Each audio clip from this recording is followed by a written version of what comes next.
Mirando que o Departamento de DEP está um centro de crítica constantemente, nós mira que tem o pressuposto supletório aqui tem 10 milhões de florins adicional que por guardo alocar em diferentes projetos de inversão de colega na ministra, que bem door de enhal axis na que tem na DEP. E atraso na que não tem, que não está recuperando, e atraso na que não está hallando no terreno anterior, etc. também com mais pago de FPAXCANO. A pergunta não está assim na hobby. Parlamentário Manzur treze para diante com o pressuposto que ele está contra o LAFT e não está contra o LAFT bieu nem contra o LAFT novo. O LAFT tem três normas, onde a norma não está como se tem surplus de 1%, no surplus de 2,3%.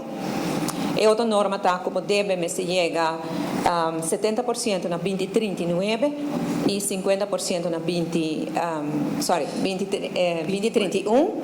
Então, 2040 tem que chegar 50%, de maneira que o colega Ministro de Finanças acaba de anunciar, nós temos 5 anos por mês, nós estamos na 71%, que tem que chegar 70% tem que chegar 70% e nós também chega 6 outro ano acaba, 72 normas. E de 3 normas tem a LAFTA e personal, LAFTA norma que avisa que para o ano 2027 nós temos que chegar 10% de nosso GDP, e eu se me não equivocar, nós ronde de 2% menos. Nós temos menos de 10% acaba de guarda informar. Que mas três normas mencionadas em LAFT que nós aprovar, nós trata aqui no Parlamento aprovar unanimamente e nós cumpre com o 3, que a lei aqui também cumpre com não. Parlamentário Ricky Huck e parlamentário Edgar Vrola que se perguntam sobre inversão em carretera. Esta cena aqui não com dor de entrada adicional que nós acaba de mencionar. Tem o pressuposto supletório aqui está alocado 18 milhões de florins para DOE para por trás arriba diretamente de caminho na Aruba e 2,5 milhões adicional para por trás arriba caminho na Novo, que vem caminho santo não começa a virar asfalto.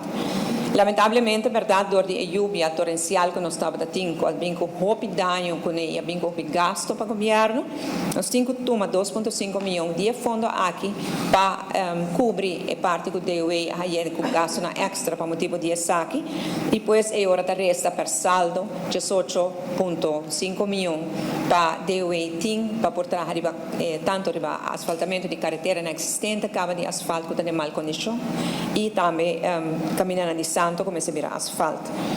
O plano vai seguir agora que na o que pressuposto o aprovar, o plano por continuar e a placa aqui por guardo invertir. E tem um certo retraso, mas não tem confiança que não por halen.